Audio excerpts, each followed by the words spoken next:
What's up, Dragon Brood? So, I'm gonna apologize for my appearance. My lighting's a little weird, a little different than normal. I don't have my colored lights in the back, and I'm kind of just in a white t-shirt. So, not the normal production you get from me, but I wanted to make sure I still got a video up for you today.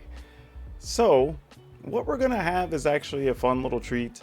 This is from a player who made day 2 of the Players Tour final, which is actually still going on today. So if you're watching this on Sunday, come on by to twitch.tv/magic, where I will be doing coverage for round 3 along with PowrDragn in the Players Tour final, brought to you by Wizards of the Coast and the MPL.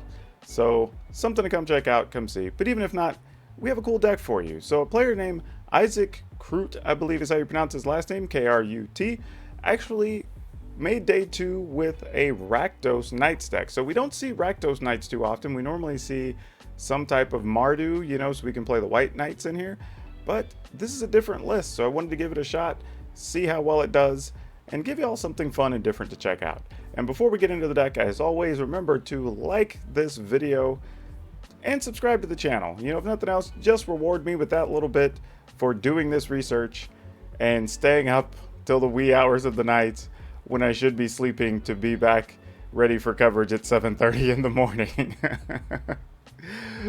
But anyway, let's go take a look at this deck.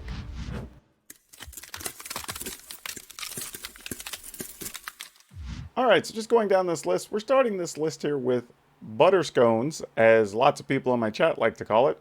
But we have 4 Gutter Bones, we're going to play 4 Knight of the Ebon Legions, 4 Fervent Champ, 3 Blacklance Paragon, 2 Heartless Act, and 2 Kite Sail Freebooter. I feel like these might possibly be what we would call like the flex slots in the list that you can mess around with, but we'll see.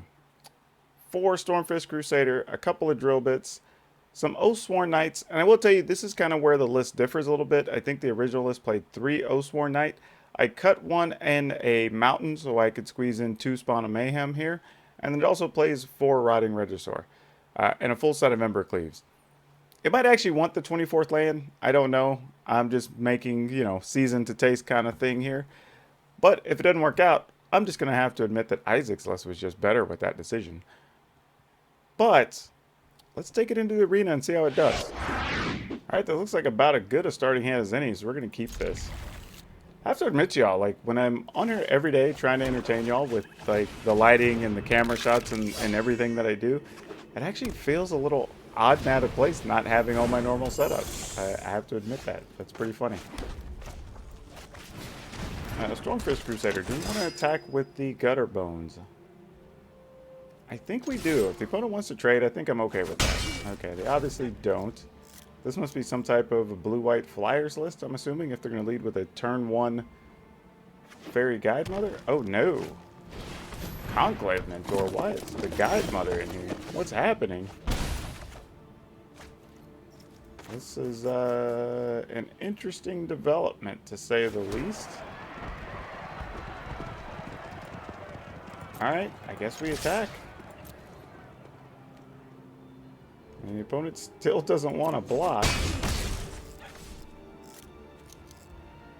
Alright, well, let's see what happens. I mean, the fact that they're playing Conclave Mentor really weakens Heartless Act. So we kind of have to really decide when we want to pull the trigger on this.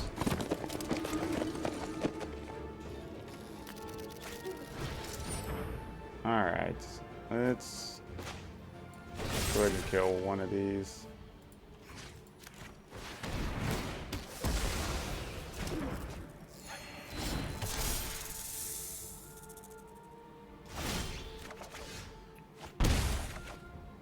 I was just about to say, this unfortunately does not give us the opportunity to punch past the opponent's deck because of the Crusader being able to be double blocked, with part of that crew being a Stone Coil Serpent. And here, the only reason I'm playing the Swamp, by the way, instead of the Blood Crypt, is we already can get red mana from here for the Ember Cleave, and I don't necessarily want to telegraph, like playing a land untapped and taking damage pre-combat is one more indicator to my opponent that I might be up to something. Here we get really lucky because the opponent's does decide to double or triple up blocking on the Stormfist Crusader, with the first strike we would be able to take out these two creatures, and then all that would be left is the Stone Coil, but then we'd have a 3/3 with no way for it to die. So we feel pretty good about this, actually. So we let the opponent block there. Go ahead and play this Embercleave.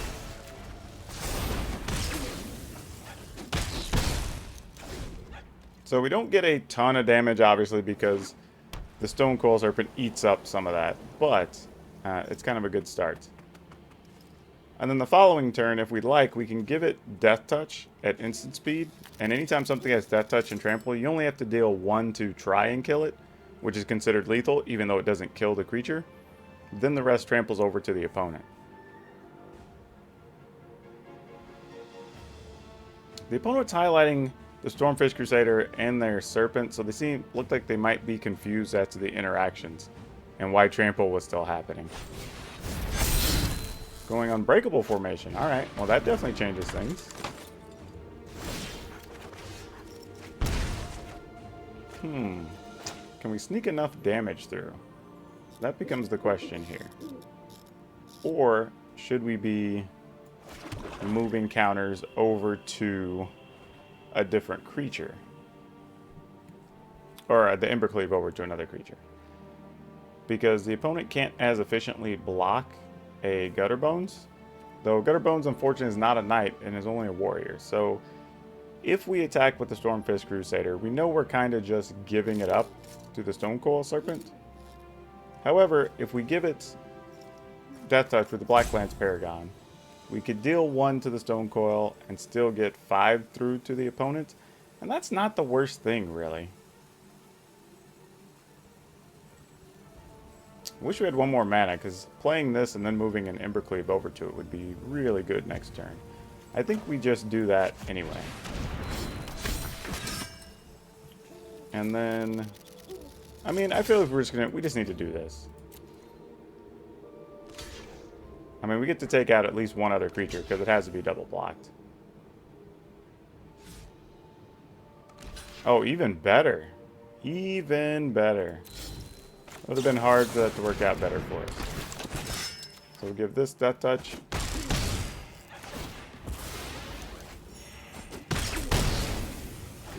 Alright, now we get to give the Oathsworn Knight. Ugh. As I say, we get to give the Oathsworn Knight an Embercleave with the Blacklance Paragon, which is solid.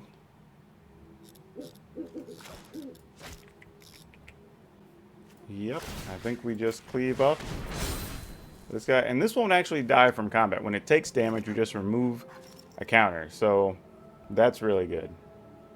So yeah, we go ahead and get in here. It has to attack each turn. That's okay. I think that's just what we do. Yeah.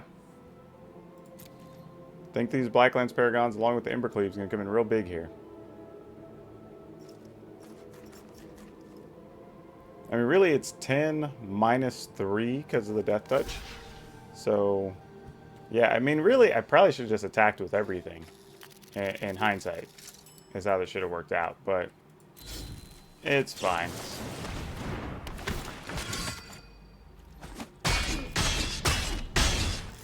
Yeah, if we'd attacked with everything, I don't think we could have lost this turn. We probably would have just ended the game there, honestly. What can the opponent do here? I don't think we really play anything else. Opponent's at 8. We've got Embercleave. Stack of creatures. No point in putting out of the resources out in case for some reason they played a board sweeper or some such.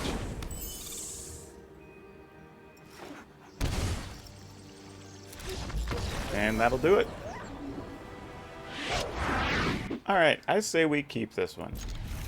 Don't really know how this is going to play out, but our hand's all playable. We do have a freebooter that could possibly take something from the opponent. And we can come over the top, potentially. So, not mono... Well, if it is mono red, they didn't have a turn 1 creature. So, that's actually kind of good news for us, because the next best thing they can probably do is play something like a Runaway Steamkin on this turn. which means we're almost guaranteed to get 2 damage in. Oh, I was gonna say. Well, guess not. They had a shock. Stealing all our fun. Oh, a 10th District Legionnaire. Okay. Not what I thought this was. Interesting. That lucky thing does not have first strike. I think we just pass. I mean, they probably have another removal card, but we're going to at least try to snap one off and catch this here 10th District Legionnaire off guard. It's probably just going to give it protection from black, but, you know, we'll do what we got to do. Rather that than, I guess, on a Regisaur or something. Oh, didn't have it. Didn't have it. Well, alright then. Time to go big.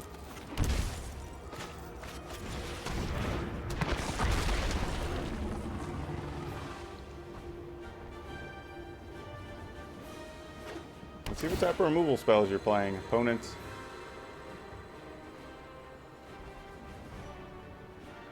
Yeah, they didn't have anything good there. Well, I guess it didn't matter because our creature had Death Touch, so unless it was an actual protection spell, it would have been worth playing on the 10th District Legionnaire. You know what? With what the opponent's playing and everything, I'm just going to get rid of this freebooter. I think as all things being equal, if we get what we want, we're just going to want to play a Spawn of Mayhem. I mean, we even drew a land, so if they block, we don't really care. Righteousness? What in... Oh, goodness. That, you know, I have to admit... Well, Righteousness can only target a blocking creature, so never mind. You can't use it on attack. I was thinking, like, I built a version of this, so why have I not played Righteousness? But because it only works on a blocker, that's why. Not a great card to play in this deck, by the way. But it did get us. And in a world of Regisaurs, I mean, I guess it can do a thing. Not that I would recommend it.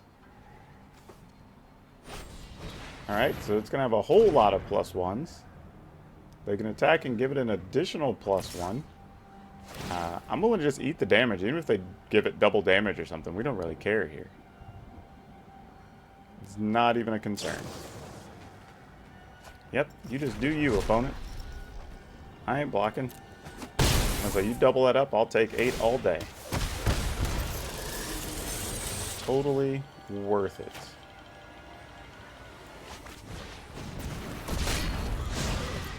And get our attacks in. Now the question is, do we play Spawn of Mayhem or do we play another, or play an Oathsworn Knight? Because this does actually pretty much make it, I wouldn't say impossible, but really difficult for the opponent to come over. However, if we have 2 spawns, put the opponent to 12, we attack for 8. You know what? Let's just do it. No guts, no glory. I mean, in this way, if we have to, we can just block with one of the Spawn of Mayhems and be alright, I suppose. Oh, there's Aurelia. That's going to take a little bit more work to punch through. Though on defense, Aurelia can't really kill the Spawn of Mayhem, so we just attack with both of them anyway. I mean, if the opponent attacks here, they can only really get a Defiant Strike back. I mean, they could play Shock, but that doesn't do anything. I mean, you attack, get a Defiant Strike. I mean, you kind of put me in a position of do I want to block or not here. And I think the answer is no, we do not want to block. So really, in a way, like I was saying last turn, as much as that seemed like the obvious decision to play the Spawn of Mayhem, I think I actually chose poorly. I should have just played the Oathsworn Knight. We could have selected up this attack and only removed the counter off of the Oathsworn. Because this does put us in a little bit of a dangerous territory. Depending on what type of... Oh no, but we turned these into 5/5s, I forgot, because the second one put us below 10 life. Ah, look at that. That's a thing. So if we just attack for 10, 11, I mean, we let the opponent block the Fervent Champ because we don't really care. Is that what we do? Would that end up a draw potentially if we only put if the opponent blocks here and they take 10 and they're at 2, if they attack us for 2, but they can only choose on one target creature, so it could be Aurelia. Could be 2, 3, 4, 5, 6. Could put us at 2 actually. That's bad. Yeah, we don't want the game to be a draw, so we're gonna have to force the opponent to find something. Let's get in here with this only. Yeah, this is one of the rare cases where we could have got a draw. The opponent could have very well put us down to 2, and then we would have all died during our upkeep. During my upkeep. Unfortunately, I did not have an Ember Cleave, which would have definitely ended the game here. And I think we're just going to play and put Gutter Bones back in our hand. I mean, we don't really have anything else to do with the mana.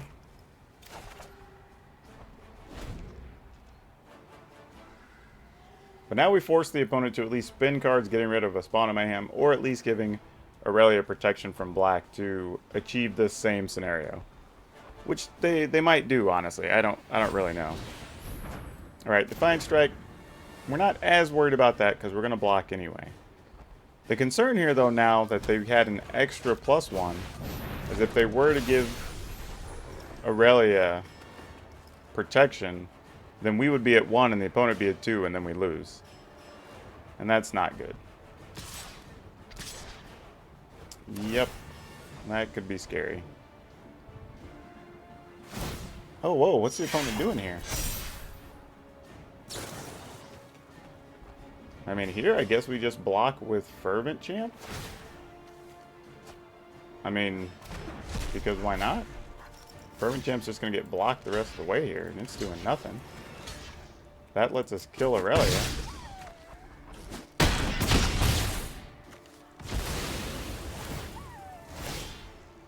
Alright, opponent goes to 6. We go to 5. We have an Oathsworn Knight and Spawn of Mayhem, which the opponent has to block. Wow, did we just die? Because that's 2. They can replay this. That's going to be 3. 4, 5. Yeah, we would die. That is super unfortunate. Wow. I don't see a way we can win this, team. Drawing those lands there late kind of blanked us.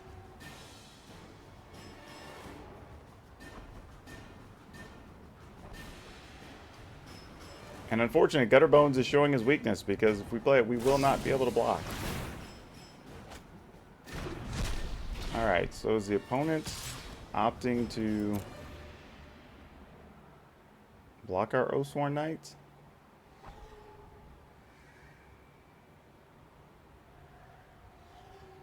I mean, really, next turn, if the opponent just attacks with both creatures, we lose if they don't block here. Like, we actually need the opponent to block.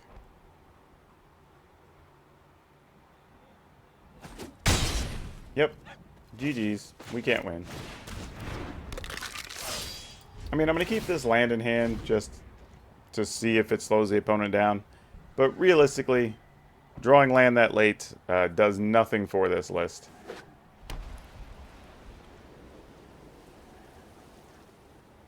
But funny as it is, this is because I misplayed earlier. Like, when I had that opportunity to play that second Spawn of Mayhem or play the Oathsworn Knight, I should have just played the Oathsworn Knight. And I didn't, and now we're getting punished for it. I mean, we're literally dead. Like, well, I say that. Opponent attacks with the Dreadhorde Arcanist, shoots us for 2. We go to 3. Warboss makes a token that could get pumped. Maybe not. This is close. This is really, really close, honestly. Alright, the opponent's only attacking with that, so that gave us an out. We bought a turn.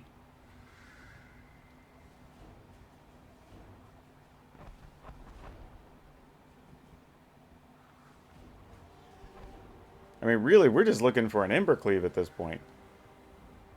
Or a Heartless Act. Heartless Act would do. Because I have to assume they hadn't drawn one of the protection from a color spells. Because if they did, they would have played it and attacked, especially with Feather. I can't see any other thing happening here. So, we get a way to kill Feather or Embercleave. There we go. Well, I still think we misplayed. And we kind of just got bailed out here. I don't think we deserve it. But, you know, sometimes the cards just work out your way.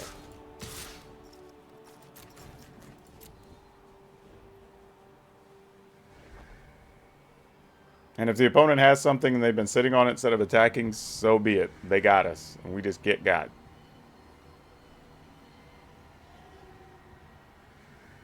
But I don't know if they do. I really don't know if they do here.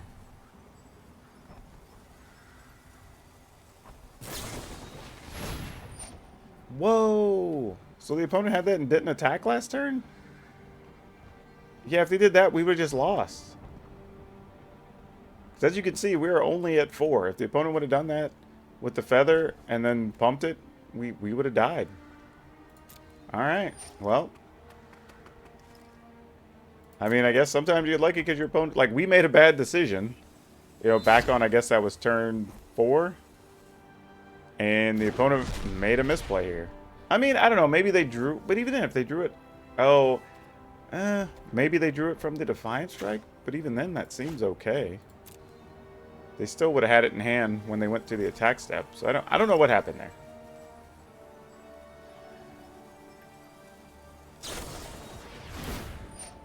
Alright. Drawing some cards.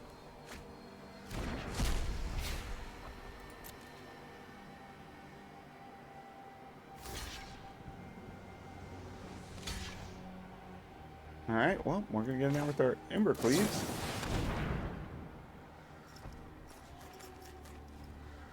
Is that enough, opponent? Have a big 8/8 Spawn of Mayhem. It's going to get it done. I mean, realistically, maybe I should have just put it on the Oathsworn Knight so the Spawn of Mayhem lives, but who knows. Well, making an 11/11 still doesn't help. Weird choice, but, you know, things are what they are. Alright, we're going to keep this one. It's not the smoothest of hands. You know, we still need to get a second red for an Embercleave. But we do have Stormfish Crusaders, and we have a drill bit we could play. Unfortunately, if we don't have a kill card, we're just going to lose this match because we already know how this one goes. With them having Healer's Hawk and showing us a Lurrus, we already know what Decklist this is. The only benefit we have is potentially we can get enough damage in that an Embercleave could work, but I doubt it. We'll see though.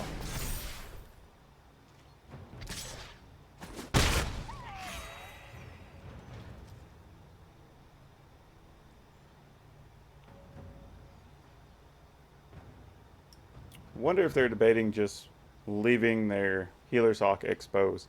This is one of those cases where just having a sideboard and playing best of 3 really does matter. But let's see if we draw it here. Well, we gave ourselves a couple of shots. But, you know what? I have to admit, Regisaurs do carry big sticks, so if we can just get enough damage in.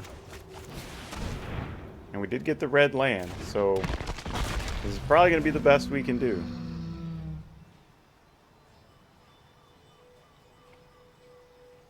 I mean, assuming they pump the Healer's Hawk to at least another 2 power.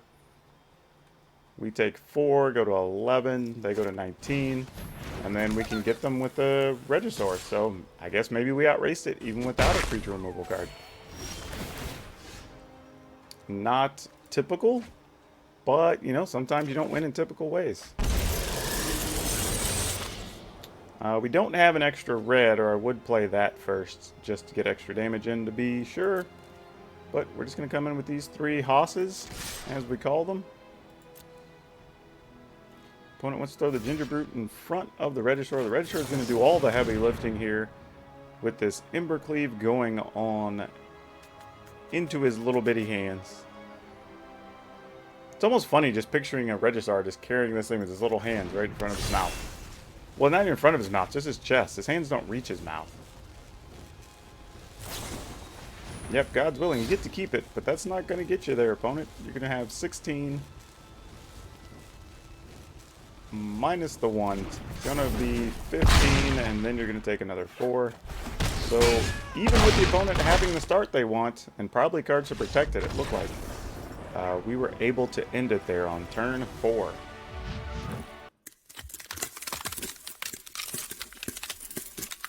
So here we are again with this weird lighting. I don't know, it's alright. It's show lighting with the weird background and everything else. But, again, y'all gotta come see me. But let's talk about this deck. It's actually really interesting, and it's really fun and fast. It doesn't really have any of the mana issues you would expect that you normally used to with Mardu Knights. So I see how this played well enough to make day 2 of the Players Tour Final. And I think also it actually has really big hitters. So the card, you know, Rotting Regisaur is just really good against Reclamation decks. You know, the Freebooter and the Drill Bit are also good in those matchups. So has a lot going in its favor, and it does have the resiliency to be able to fight other creature decks. So I really dig it. So this is very cool. And again, like I said, it's going to be the Players Tour Final. If you're catching this on Sunday morning, come give us a look. It's going to be going from 9 a.m. to 5 p.m. Pacific time. So come check it out as we get down to the top 8. It's a Player Tour Final brought to you by Wizards of the Coast and the MPL. And they've invited yours truly to do some commentary in round 3. So come say hi. Otherwise, remember to like this video, subscribe to the channel, hit that notification bell, just to help me out and get notified every time we have cool stuff like this, where I can share information and share deck lists. But that's all I have for you for now. We'll see you next time.